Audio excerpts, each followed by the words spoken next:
Hey, Pete, what's up? Let's do it again. That's right. No, I'm going to start a new one. I'm probably going to upload the first part of the last one.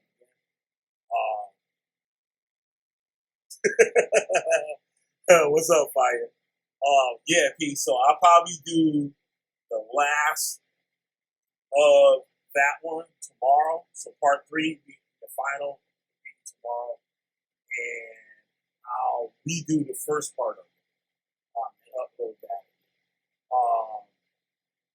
Also, yeah, I'm going to share the PDF so everybody can just read it.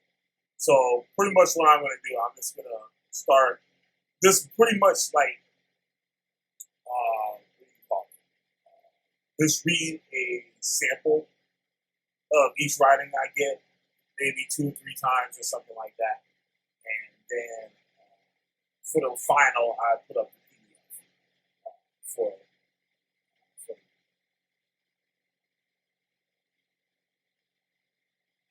Oh, for real? Oh, wow. Yeah, I just started reading on it for like a little under like a year. Like, it's really interesting, especially the history. The history is like totally different from like, I would say, from what I'm going to read today, it's going to be crazy. I got some serious information. It'll definitely touch on the Hebrew Israelites too. And the attitudes of Cuban slaves and their attitude of did they want to go back to Africa. The free slaves had choices to go back. A lot of them didn't.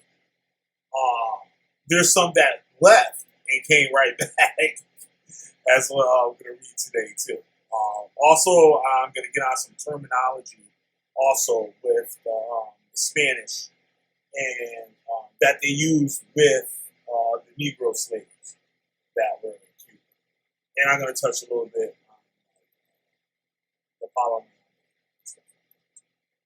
I hope my audio is all right. I'm recording it anyway, so if it isn't, I'll just re-upload it and stuff like that. What else? That's about it. So I think I'm going to get right into it. This is like a huge book, so I'm just going to read like some pretty good chunks and stuff like that. I'm sure you guys like the stuff. once again, maybe after the second video on this, second and third video, release the whole PDF on book, so you guys can download it. Right? So yeah, started with this.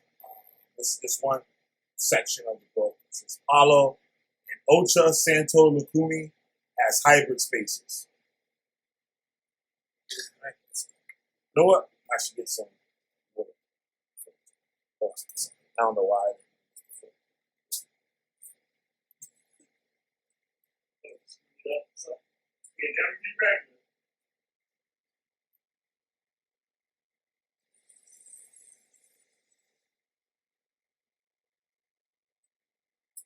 All right.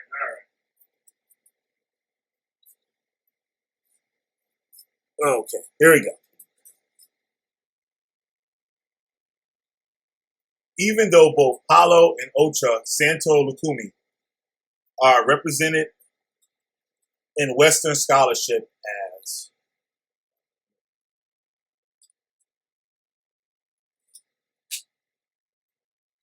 sorry about that.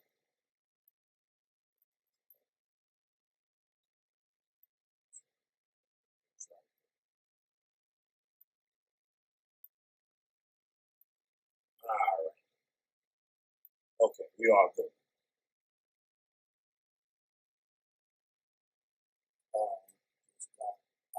Lockup. First day on YouTube with a buck. This got out of lockup. Damn, man, you gotta chill out, bro. Damn. All right, let's get this thing started. I'll start off. Wow. Well, glad you back, bro. Palo and Ocha Santo Lukumi as hybrid spaces. Even though both Palo and Ocha Santo Lukumi are represented in Western scholarship as African-derived religions, the concept of religion, understood as a discrete area of human existence, clearly distinguished from or even opposed to the secular or the profane, as illustrated in the institutional Abrahamic traditions. Judaism, Christianity, Islam does not do justice to the worldview and integrative nature of these regulars or rules.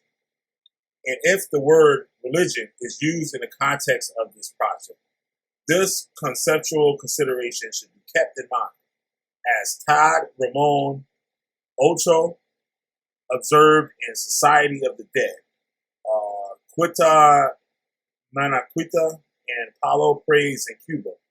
These sacred spaces are better conceptualized and inspirations, rather than religions as commonly understood. Palo is a Congo-inspired cosmology, a worldview based on the relationship among the unborn, the living, and the dead. A relationship mediated through a central object called prenda. The word prenda is a complex term, which with a rich range of meaning, ranging from literal to the metaphysical. On the literal level, prenda is a complex combination of physical elements, ceremoniously and carefully put together, and housed in a container that is usually a cauldron or a pot. On a more metaphysical level, prenda is also a body of knowledge of the Bankulu, the ancestors, and epistemology, a way of accessing that body of knowledge. The spirit of the dead, known as Mfumbi, is summoned when needed, being a reliable vital energy or magical enforcer who carries out the invoker's will, whether to heal or to harm, like a knot. The prenda is a crossroad of forces, a zeta, where people's fate can be locked, tied, kukanga, zeta, harmed or unlocked, untied, kukutula, zeta, healed in a interdependent dynamic called Kanga Kukula. Kanga Kukula. A Robert Ferris Thompson notes, the Bakongo lack a complex pantheon of deities, but they have instead a complex system of Nikisi, which are sacred medicines, which they believe were given to humankind by God. The religion of Congo presupposes God Almighty, Zambi Bapungu, whose illuminating spirit and healing powers are carefully controlled by the king, the Mufumu. The ritual expert of authority, the Ganga, and the sorcerer, the Doki. It should be added that the king, Mufumu, and the priest, Nganga, exercise also the functions of a warrior, Kisa. When the African slave trade displaced the Congo to Cuba, the Congo beliefs, practices, and language combined with those of other people taken into slavery from the African region and those of the people they found on the ground of Cuba to create the diverse and dynamic Congo-inspired system of praise called Regles de Congo. Regles de Congo. Palo has 4 branches, each with idiosyncratic, conceptual, ritual, musical, and linguistic characteristics. These branches are Palo Mayombe, Palo Mante, Palo Brinyumba, which otherwise known as Valumba, Vriumba, Bayumba, and Palo Kimbisa. It is important to note that even though Palo is African-inspired and seems to present itself as an alternative to the branches of Abrahamic religion that developed in Europe and were exported outside Europe, like the Catholic Christianity that the Spanish imported to Cuba, the encounter on the island again occurred at the Zeta, that knot, so characteristic of Palo, the right-hand path or healing path. Apollo uses the prenda Christiana, which is a Christian prenda, while the left-hand path or harming path uses the prenda Judea, which is the Jewish prenda. This aspect of conceptualization does not exist in Congo culture in Africa. It developed as a creative appropriation and transformation of the Catholic doctrine as European slave owners and African Congo slaves struggled for power and control of fate in the space that was Cuba's slave society. As Oko states, the use of the term Christiana and Judea is an open adoption of 19th century Spanish Catholic ideas concerning good and evil in an ethnocosmic register. These ideas were constantly elaborated and constantly renewed through the difference marked by the term Jew in Spain from the medieval through the colonial period, if not to the present. The use of the term Jew as opposed to Christian also seemed to have been used by Spanish as a form of religious control, a way to force essential compliance of the Africans. In Regles de Congo, Cabrera's informants seem to make this point. It says this in Spanish. I'm just going to read the translation. The Ingenio El Intrepido did not have its own chapel with a chaplain and white saints. In order to baptize the Negro children, people had to go to the neighborhood church. Those children were not baptized in the Catholic Church. The children who were not baptized in the Catholic Church were called Judeos or Jews, and they were taunted. Y'all hear that?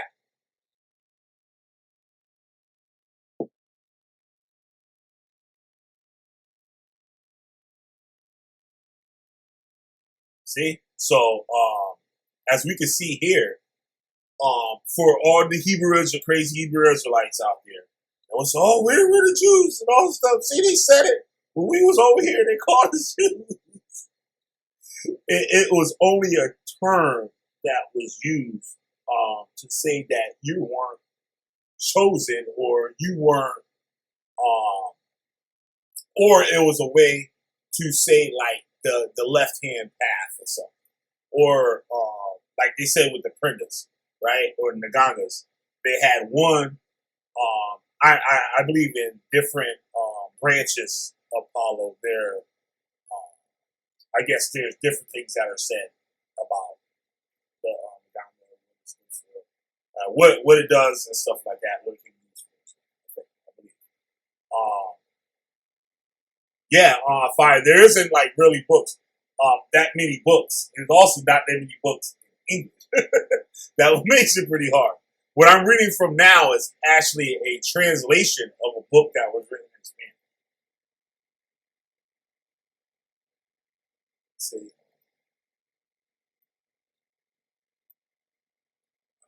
Priest in Cuba. Got the sister introduced me to the hearing of the gave me 21 poppers. I know.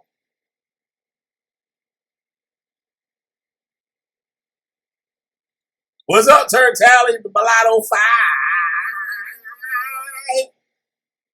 Live and direct. All right, let me get back to this reading here. As you can see here, they were called Jews, and they weren't allowed to get baptized, even though they might have been Catholic, worship the Catholic things. They weren't allowed to be baptized in a Catholic church. They had to go to a regular Christian church to get baptized. So it's like they weren't official, like, you know what I mean? So, Palo is a hierarchical membership society, open to both males and females. The first level of hierarchy is occupied by the Tata, male, and the Yai, female. I believe it's also called Yaya. They are the makers and keepers of the original prenda. They and the prenda they keep, which is called fundamental, or the founding prenda, are the father and the mother. And ideally, in due time, they will reproduce spiritually and have spiritual children, disciples, or students. So yeah, so like the Tatas, which are like the basically like the high priests, they will have like a Naganga or a Prenda, and as like they would take on godchildren, they too will receive Nagangas or Prendas. But I guess they're birthed from the original. So all these Nagangas they can be traced back to these like colonial or like, you know what I mean? Like these colonial times or Africa or whatever, right?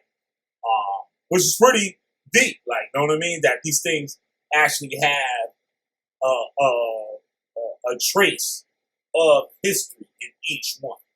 So, yeah. Thus, each one can become a padrino, a godfather, or a madrina, a godmother. The second level is occupied by the padre and the madre.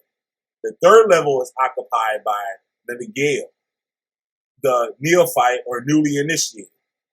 Access is achieved through initiation, the formal introduction, and welcome into the society. At the center of Palo, besides the act of making the prenda itself, is Palo craft or trabajo, work. That's like one of the famous words. I already know what trabajo. Either to heal fate or to harm fate. During which the prenda is actually used and its power is a zeta, and not is demonstrated. The Mufumbi working through the prenda is invoked and commanded to act. Sacred songs are chanted, dance steps are performed, and offerings are made to the Mufumbi through the prenda. These offerings can be solid food items like animals, liquids, wine, which is efficient sips without swallowing, and through the mouth uses a spray to expire the printer, or gases, tobacco, which is efficient smokes, and in directed puffs used to fumigate the printer. Thus, through the prenda functioning as a detail, the living and the dead commune on all three levels of matter, the solid, liquid, and gases. During the ceremony, one of the attendees can get into a trance state and be mounted or possessed by the mufumi, thus performing acts of healing, untying, or providing needed answers to questions, resolutions to issues, or solutions to problems.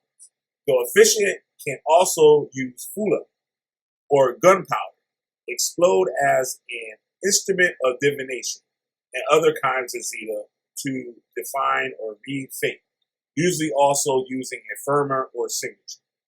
A complex combination of geometrical figures and signs drawn on the floor with white clay or chalk. The general practitioners of Palo are known as Palira, the male, or Palira, the female. And for the specific branches, they would be Mayombe, or Mayombera, or Kimbisira, or Kimbisira.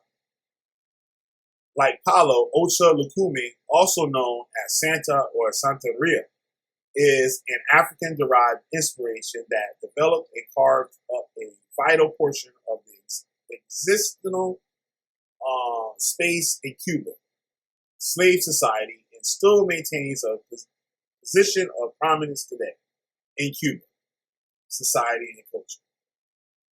As Marguerite Fernandez Olmos and Elizabeth Paravicini Gilbert suggest in their book, Creole Religions of the Caribbean, in the final stages of the slave trade, Yoruba-speaking groups dominated, and primarily from the southwest of Nigeria and from the Dahomey, Togo, and Benin.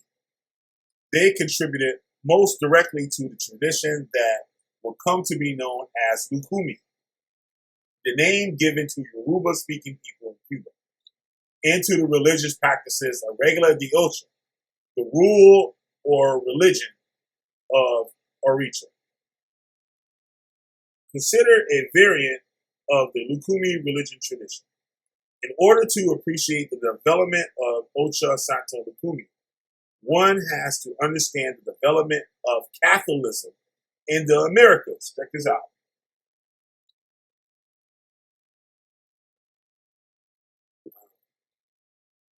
Roman Catholicism was the only religion officially permitted on the island of Cuba.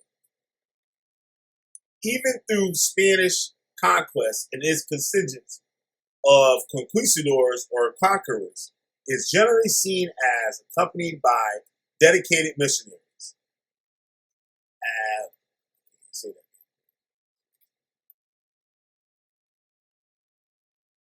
Assiduously. Assiduously.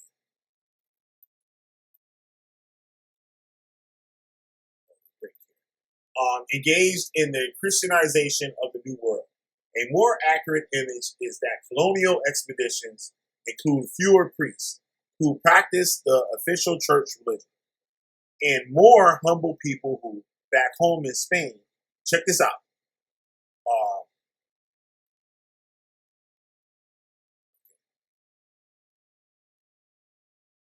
Church religion and more humble people who, back home in Spain, practice a form of folk religion. So it's saying here, most of the people in Spain was practicing folk religion, smoke religion. So they had an interest, or like, you know what I mean? Let me just finish. Just like the Africans, these European settlers brought to Cuba their home traditions. Despite certain variations, these Spanish men and women shared a strong devotion to the Catholic saints, who were seen as intermediaries between humans and the mysterious God. Not unlike the mysterious Zambi, Mapungo, or Lulendo of the Bakanga. In a sense, having graduated from the school of life as human, beings. The saints were like alumni who knew what it meant to be human because they had been there before, not long ago. Therefore, they were closer to humans and they understood human needs and struggled better than God, who lives in a non-human world. Again, this view of life beyond the living is not unlike the view of the Bankulu, the ancestors among the Kongo. Developing in the social cultural matrix of the Greek Empire and the Roman Empire, Christianity inevitably borrowed much from the folk Greek religions and Roman religions of antiquity. The New Testament, after all, was originally written in Koine Greek, or popular Greek, as opposed to scholarly Greek, and later translated into Vulgate Latin. Again, popular Latin as opposed to scholarly Latin, mainly by Saint Jerome, so that the common people of the Roman Empire could be acquainted with the scriptures. Just as Greek and Roman deities were specialized, Catholic saints likewise became specialized, specializing in the healing of specific diseases and awarding the specific favors.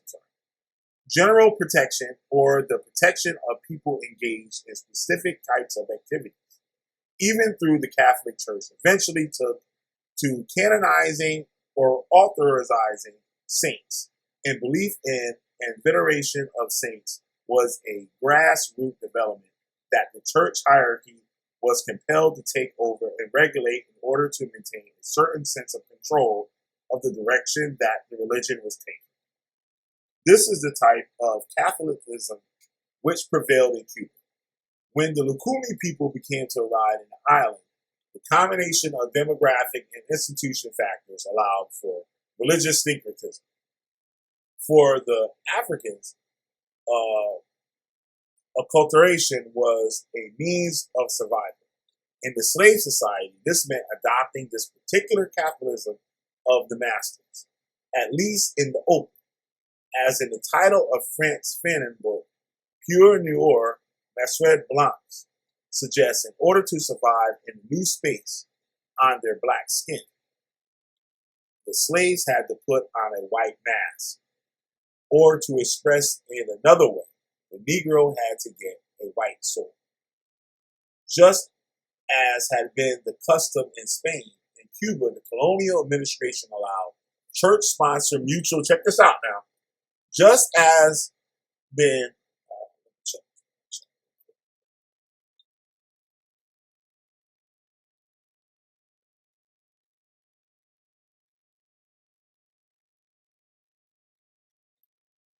all right, thanks, Fire.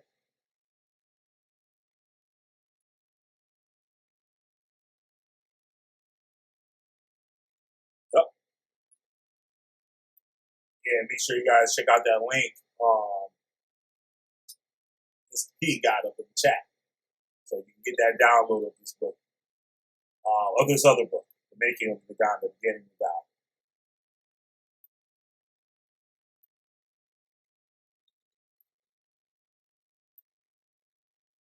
All right, here.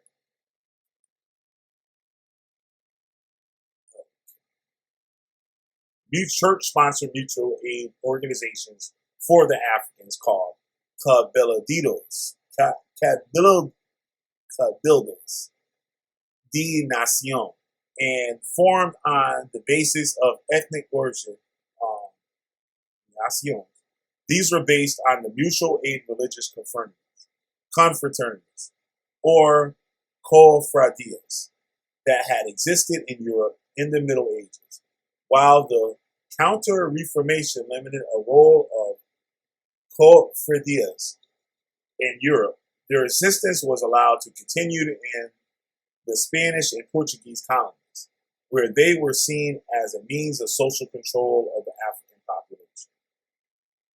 Even though the African domestic slaves worked in houses of the Europeans and carried out some of the most vital activities of human existence, like cooking and raising children for the families, the slave society was periodically a space of racial segregation.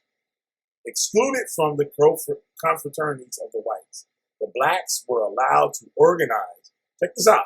The blacks were allowed to organize and govern their own institutions that were a combination of mutual aid societies and social confraternities to plan communal feasts, dances, carnival processions, funerals, and to help members in need. Each cabildo usually had its own house and could raise its own funds for its activities.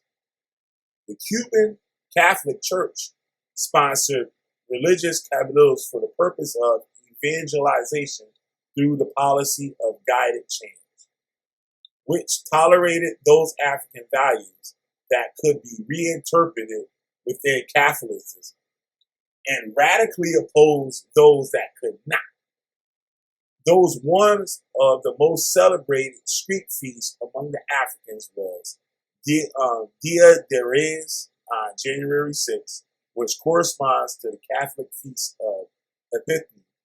The day which, according to the book of Matthew in the Christian Bible, three Magi, literally musicians of the Greek, subsequently translated as wise men, kings, or reyes in Spanish, from the east, guided by the star, came to visit baby Jesus and brought him three gifts from the home.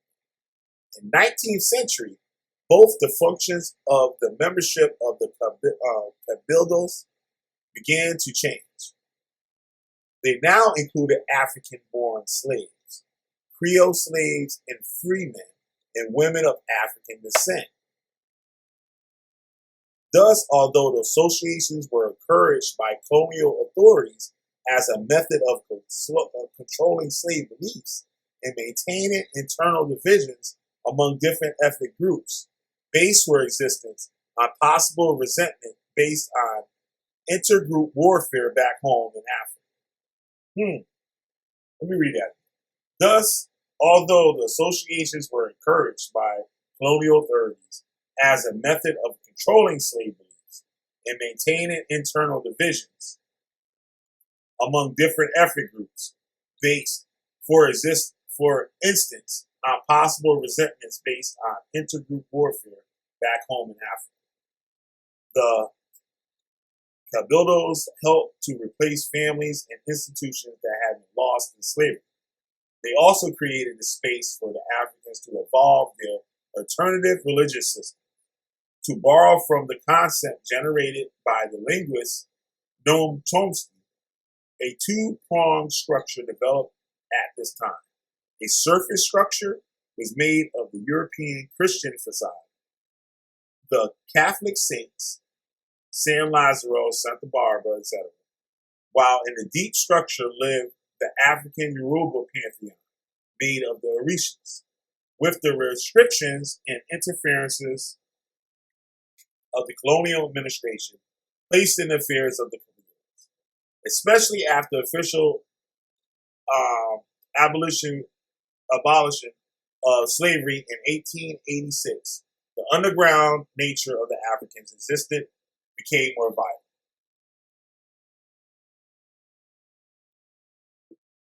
Catholic discourse was more strategically borrowed and reinterpreted in terms of African religions under the guise of an alternative form of folk Catholicism.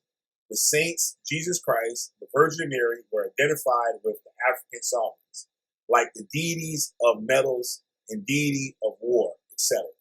And the ancestors who, in return for sacrifices, would protect the Africans or assist them in their daily activities. These were literally lived traditions.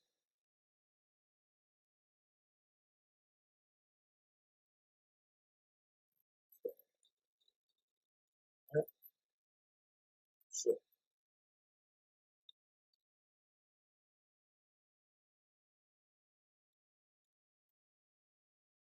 My bad, I could have been gone too long.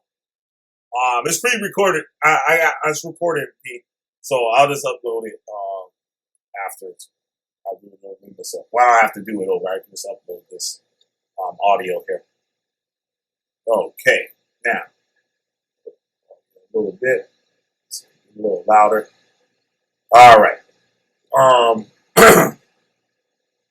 and there was another part I wanted to read out of this too.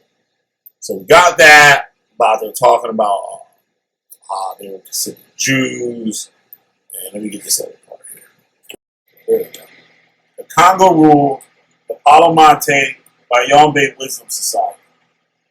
The story of Congo slaves in the 19th century as told by the descendants. A journey through the colony. Of all the African religions, they have taken root in Cuba. The Yoruba religion is usually the one that receives the spotlight. This particular religion seems to have risen above the religions of the other ethnic groups that were brought to the island through the slave trade. Apparently, it has asserted itself with such force that today, moving into the times and yet anchored in the past, together with capitalism and mixed with capitalism, it is seen by many as a religion of the majority of our people.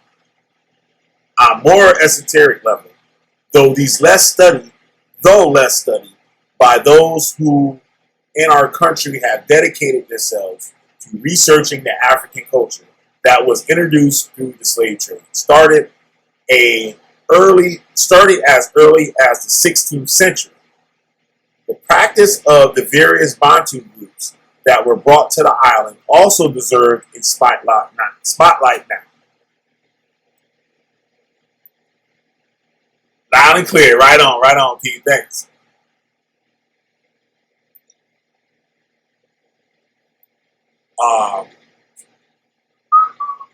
When I was born, there were as many Congo as Lukumi. We were confidently told by Creole Negroes who had managed to survive the aftermath of slavery on the plantation and in the cities by the Congo people we met, already few in number, natives of Guinea, for example. We met a Congo woman from Killah on the coast of Cuba, still mentally alert. She was living in El Cerro neighborhood in Havana, where she died in 1928, past the age of 115 years old. We likewise met the Congo poet Ta'atan from Cardenas, who also passed the mark of 100 years of age. Was still alive in 1955. Finally, we had the privilege of meeting a veteran. This man, who saw himself as a Congo of Congo, had a pension from the state and a young wife. And he died in 1946 in Barbados. Of course, it is not possible to know the exact number of Lukumi who came to Cuba, given the fact not known to descendants that at the beginning, in the middle of the 19th century, the slave market was full of Lukumi. Moreover, it is possible to know the exact number of Congo who have always been present on the island. It is also difficult to identify the exact region of Africa from which each group came. However, more is known today about these regions by study and names of now defunct cabildos and the acts that record their founding or their dissolution, usually due to bad management of funds. Then by examining the inventories of the indigenous, sales, emancipation letters, and other official documents. Besides all these sources, though more important and interesting, information could be evoked from the privileged memory of the old Negroes who knew their origin and the name of the nation to which their progenitors belonged. Some of them acquired this knowledge directly from their parents and grandfathers, while others, the younger ones, received it through family tradition.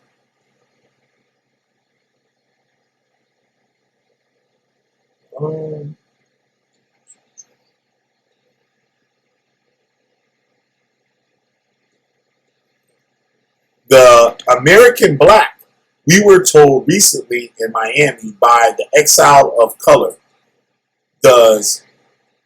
does not know where he came from. Back home in Cuba, in my village, a black man who did not know where he came from would be a strange occurrence indeed. So here we go with these Hebrew Israelites and stuff with Deuteronomy 28. So we're going to be brought to a land and forget everything and all that stuff. Now, we see these people was able to keep their language, and they even held such a tradition where later on into the 19th century, they still know what regions and where they come from and what nations are there from. And a lot of the religious customs and rituals were still brought from Africa to Cuba and probably still survives today. And we are told recently, and after declaring themselves of Congo, Lukumi, Karabali, or Ora origin, which were generic names. Usually, as we have discovered in so many cases, people did not know if their ancestor was Lukumi, Yesha, Egbado, or Oyo, Congo, Loango, Angola or Bengula, Karabali or Lugo, Esumo or Atamo, Aria, Magino, Cubano or Sabulu. The story the elders told about Africa, about life, about the customs, about the villages, seemed to adhere to what one could read about the coast in books written by travelers during the period of the slave trade.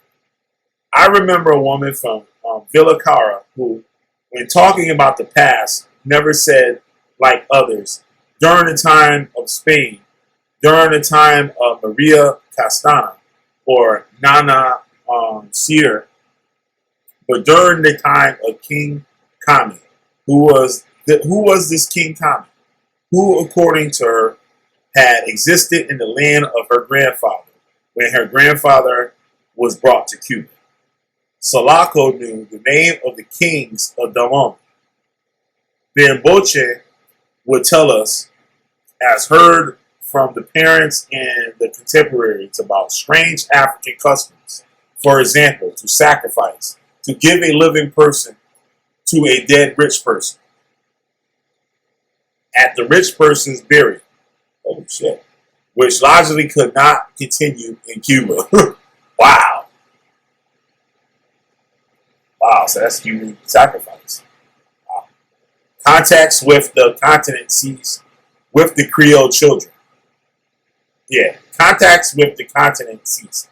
But the Creole children did not lose the memory of what they had heard and learned from African parents. I say that direct contact with Africa ceased when the commerce of human beings ceased. See? So these people were able to have some type of thing and know what was going on and stuff like that. Until after the slavery was abolished and like it was all cut off. Because the few who went back to their country did not return to Cuba. And those who had remained in Africa, according to what we have been told, no longer kept in touch with those they had left on the island. By the way, Damoni is the name of an ancient kingdom. The kingdom of Damoni existed between 1600 and 1894 and was situated on the west coast of Africa on the location of the country known today as Benin. All right. How much useful information could have been collected when those who could give it were still alive? But it was absurd back then to pay attention to those things, or to pay attention to those things of savages, of blacks.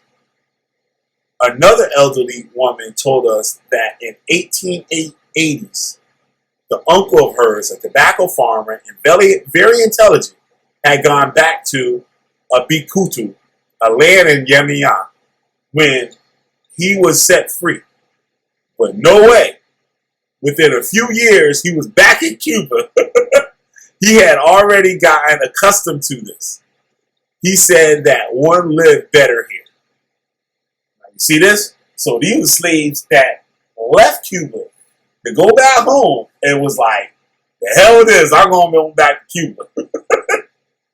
This thing, now check this out. This is deep. Because you never hear about stories like this. You don't hear about stories like this. All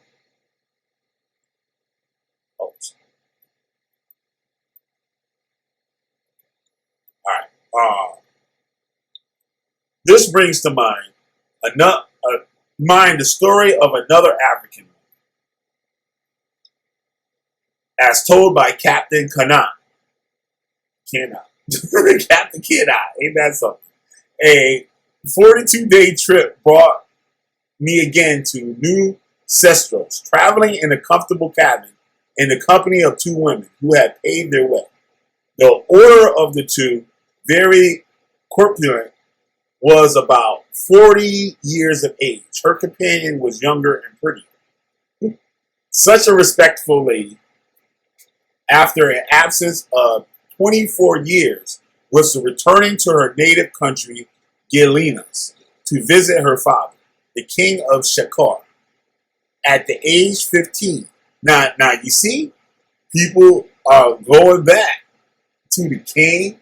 So I guess the king, remember they said the king sold Israelites. They know they wasn't Israelites. So what? The king sold his own daughter. He must was an Israelite, but he was allowed to stay out of captivity, I guess, for some reason. So you Israelites is crazy. Yo, this is crushing your whole doctrine. This crushing it. Let me stick to the subject, bro. Let me stick to the subject. You know, I get all happy.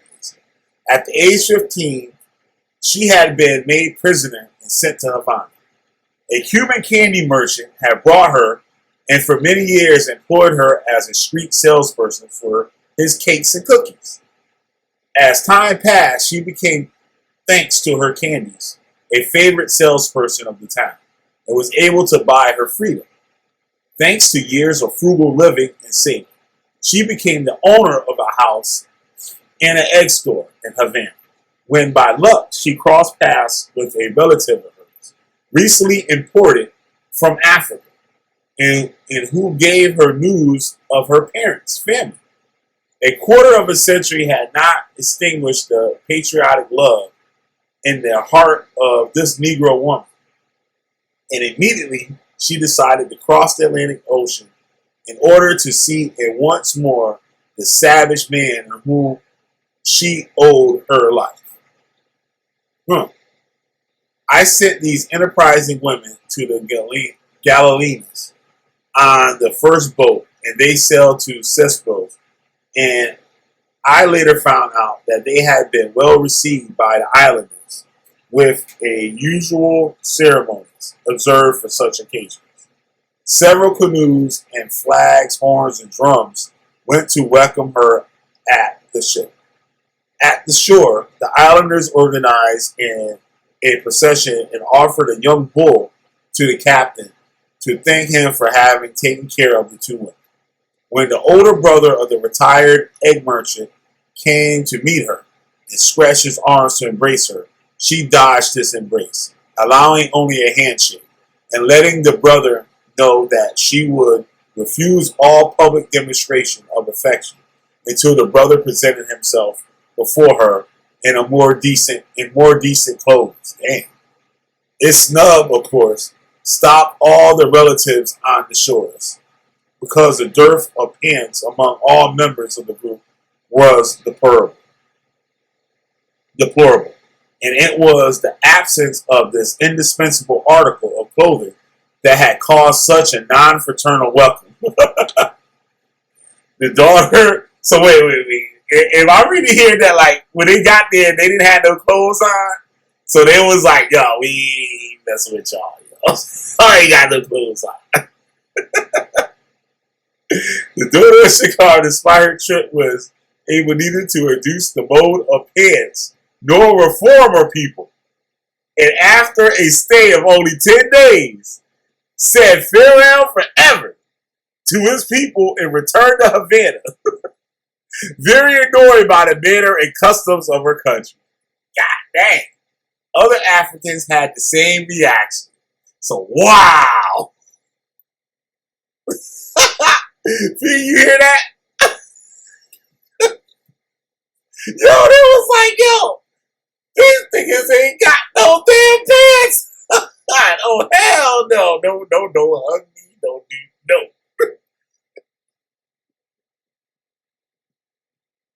What? You ain't got no chicken? Yo, they was like, hell no, I'm going right on back to Cuba, man. Fuck this. Wow, that's deep. Okay. Now, this is stuff you don't hear. This is stuff you don't hear. Only on the Killer Bee show. Only on the Killer Bee show. They left here very happy. Yo, check this out, y'all. He said they left here very happy, and when they arrived there, they did not feel well living as savages. Barrow and others remember that when it became clear in principle that slavery was about to be abolished, in the year of the promulgation of the law that converted slaves into patrocinados, I guess those are citizens, a certain Mr. Antonio, nicknamed the Bishop of Guinea, who was living in the now dispersed plaza of the Vapor and Havana, built by Tacion and stupidly destroyed shortly before the communists took power, attempted by raising money on the island among the people, who were already free, to take a group of his compatriots back to Africa. See, this old Marcus Garvey ass dude, right? And he failed. None of them accepted the proposition. They was like, we ain't going back there, don't need no name. Because we ain't going back.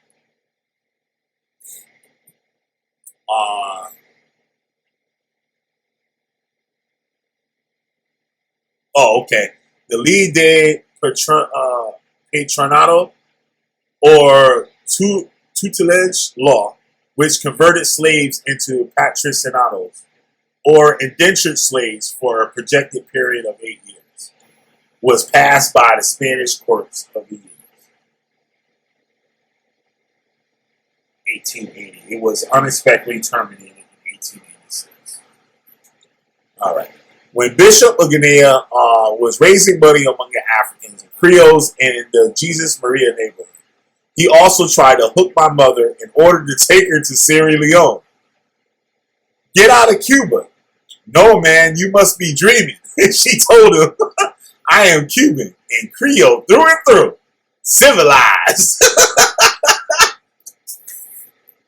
Is it paradise there? We live better in Cuba. Oh, man. She said, get out of Cuba. He said, no, man, you must be dreaming. And she told him, I am a Cuban, a Creole through and through. Civilized. It is a paradise there. We live better in Cuba. The fact is that, contrary to what happened in Brazil, according to my informants, the Negroes who returned to Africa were few, and not for lack of love for the native country, which continued to live in the hearts with such powerful force that they turned Cuba into an African country. Sebeki has heard that many people after emancipation returned to Africa, but they could not reach their villages because the English, they were damn bitches, were making these kings believe that the Negroes who were returning from Cuba were true rejects and were not appropriate. Many remained in Liberia. About 5 traveled to Ernesto the Aria, a son of Nana Buluku, and returned to Cuba immediately because they were not able to disembark. Wow. So when these dudes were trying to go back to Africa, like the English would tell them like, yo, these like all the niggas that we didn't want there, so we sent their asses back. So the king was like, hell no, we don't want these motherfuckers either. So basically, they deported their asses right on back from where they came from. Wow. Okay. Nothing more was heard. We heard about those who had readapted better to the environment, or those who had not been able to return to Africa. That is free, committed to themselves and masters of their own destinies. They did not think about returning to Africa. The weather in Cuba suited them very well. I'm not going to read too much more. It's like an hour now. Or I could stop. Yeah, I think I'll probably stop. Or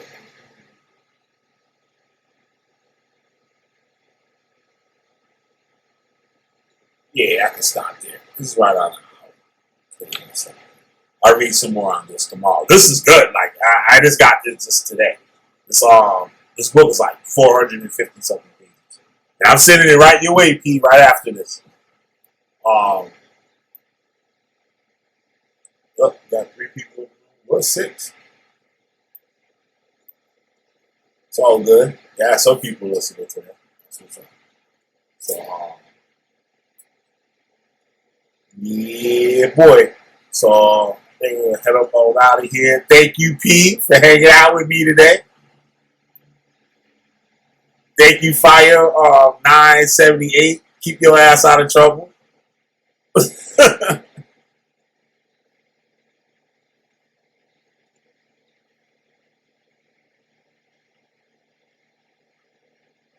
Yo, you crazy, yo. That brother still look. Oh, man.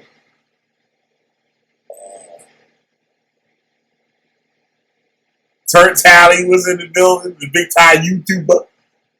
He was in the building. Shout out to him.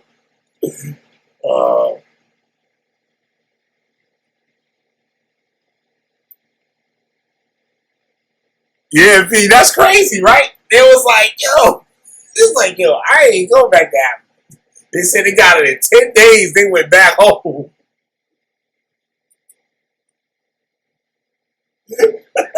It probably was the same thing that's going on now. With all these things out here, we go back to Africa and all this shit. No. No, not going there. No. I'm straight.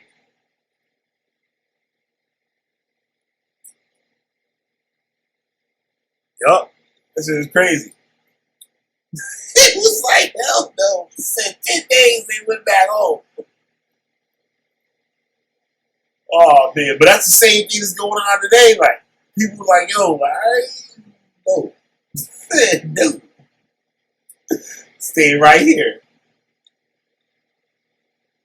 Thank you, Pete, for watching. Yeah, it is interesting, right? I'm gonna see if I can find something. Nah, I like to rub my mouth and things like that. Shit start fucking up. Fuck the whole thing up. So I start wiring my head. Stop wiring my head. So, yeah, Pete, thanks for hanging out with me. Thanks for all the viewers and stuff for hanging out with me tonight. And once again, you're listening to Killah B, the goddamn Witchfinder General. You got a witch, I'll burn their asses up. Thank you for watching tonight. Have a good night.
Cuando yo mira acá, yo mira por tu nama.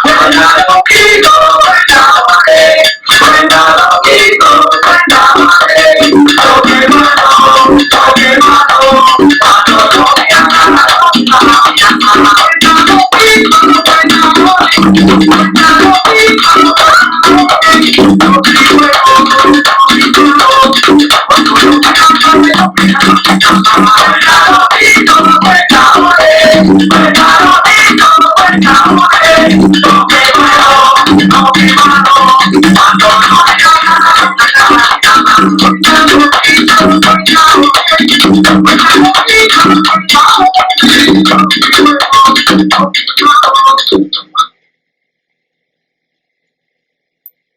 Peace.